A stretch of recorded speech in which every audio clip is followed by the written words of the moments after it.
শিৱসাগৰত ৰাষ্ট্ৰীয় পৰ্যায়ৰ পাঞ্জা খেলুৱৈৰ আত্মহত্যা। শিৱসাগৰ দিচাংমুখ ৰংচাইৰ নিবাসী ৰাষ্ট্ৰীয় পৰ্যায়ৰ পাঞ্জা খেলুৱৈ জিমি দাসে বিষাক্ত দ্ৰব্য সেৱন কৰিলে আত্মহত্যা। নিশা বিষাক্ত দ্ৰব্য সেৱন কৰা বুলি জানিব পাৰি পৰিয়ালৰ লোকে অসম চিকিৎসা মহাবিদ্যালয়লৈ লৈ গৈছিল যদিও চিকিৎসা লাভৰ পূৰ্বে মৃত্যু হয় জিমি দাসৰ। প্ৰেমজনিত কাৰণতে আত্মহত্যা কৰাৰ অভিযোগ পিতৃ-মাতৃৰ। উল্লেখ্য যে বিগত বৰ্ষত শিৱসাগৰৰ বাবুপট্টি অঞ্চলত বহিৰাগত লোকে মাৰপিট কৰাক লৈ চৰ্চালৈ আহিছিল জিমি দাস। জিমি দাস মোৰ ভতিজা ছোৱালী আৰু তাই ঘৰৰ পৰা ফুৰিবলৈ যায়েই সেইটো সময়ত, কিন্তু যে ল'ৰাৰ লগত কি ল'ৰাই যে তাই কি টেনশ্যন দিছে সেইটো আমি নাজানো।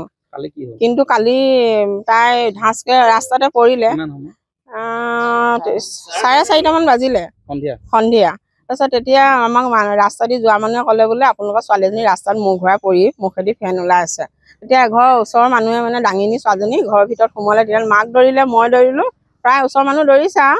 কিন্তু ছোৱালীজনীয়ে কৈছে যে মায়ে ল'ৰাটোৰ কাৰণে মই মৰিছোঁ, কাৰণ সি মোক নিনিয়াৰ কাৰণে মই আজি তাৰ কাৰণে মৰিলোঁ। আৰু 3টা নাম্বাৰ আছে, এখন বগা কাগজ, এটা ৰঙা কলমে লিখি থৈ গৈছে, আৰু মায়ে মোক সোনকালে মেডিকেল নিয়ক, আৰু নহ'লে গাড়ী নহ'লে মোৰ স্কুটিত লৈ যাম, মোক বচোৱা, আৰু মই ল'ৰাটোৰ কাৰণে মই মৰিলোঁ। কিন্তু জয়সাগৰ মেডিকেললৈ নিলে, মেডিকেলৰ পৰা ডিব্ৰুগড় লৈ গ'ল। কিন্তু অবিনাশ দাস হস্পিটেল নিয়াৰ পিছত মেডিকেল ডিব্ৰুগড় নোপোৱা আগমুহূৰ্ততে তাই মৃত্যু হৈছে। কি হ'ল গোটেই ঘটনাটো, কি বুলি ভাবে আপোনালোকে? ঘটনাটো কি হ'ল মানে ল'ৰাটোৰ কাৰণেতো এতিয়া ছোৱালীজনী মৰিবলগীয়া হ'ল অবিনাশ দাসৰ পৰা। কি অন্ততঃ ছোৱালীজনী কিবা এটা টেনশ্যন দিছে, দিয়াৰ কাৰণেতো ছোৱালীজনী মৰিবলগীয়া আছে। তাতো একমাত্ৰ অবিনাশ দাস বিয়া পতা ল'ৰা, তাৰ ল'ৰা এটা ছোৱালী এজনী আছে। সিটো এটা বিবাহিত ল'ৰা, সিটো এজনী গাভৰু ছোৱালী, এজনী পঢ়ি থকা ছোৱালী, এনেকৈ ধ্বংস কৰিবতো নালাগিছিলে।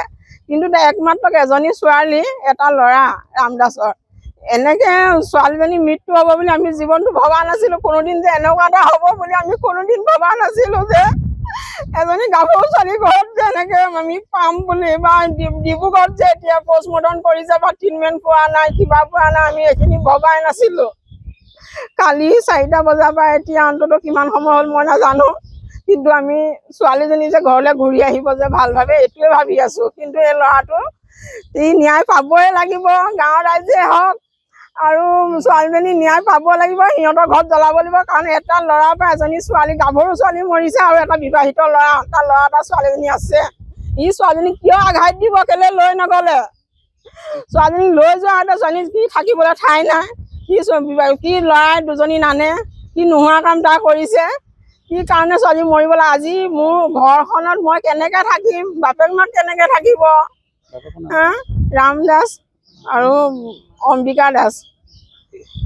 মই জেলগাঁও বাসিন্দাই হয় যাম, আৰু মই ৰাম দাসৰ বন্ধু হয়। আৰু 2 নম্বৰ কথা, জিমি দাসৰতো ভাল খেলুৱৈ এজনী ছোৱালী, ভালকৈ খেলিছিলে। আৰু এজন বিবাহিতা ল'ৰাই তেখেতে কি প্ৰেমত পৰাই ছোৱালীজনীক পেলাই ধৰ্ষণ কৰি পিনি তেখেতে বিচাৰি কৰিলে। কালি ছোৱালীজনীয়ে নিজেই স্বজ্ঞানে সি বিয়া নপতাৰ কাৰণে ছোৱালীজনী নিজেই মৃত্যুমুখত পৰিছে। আৰু মেডিকেল জয়সাগৰত ভৰ্তি কৰা অৱস্থাত তেখেতে ডিব্ৰুগড় মেডিকেলত তেখেতৰ এতিয়া পেচেণ্ট তাতে আছে। আৰু ইয়াৰ সুবিচাৰ তুৰন্তে হ'ব লাগিব। প্ৰতিনিধি কোনে বিচাৰ ভাল ধৰণে কৰিব লাগিব। যদি ইয়াৰ বিচাৰ নহয়, আমি কোনে জনসাধাৰণে আমি আপিল কৰা হ'ব। শিৱসাগৰৰ পৰা সৈয়দ মুস্তাকুৰ ৰহমানৰ ৰিপৰ্ট, অসম আদিত্য।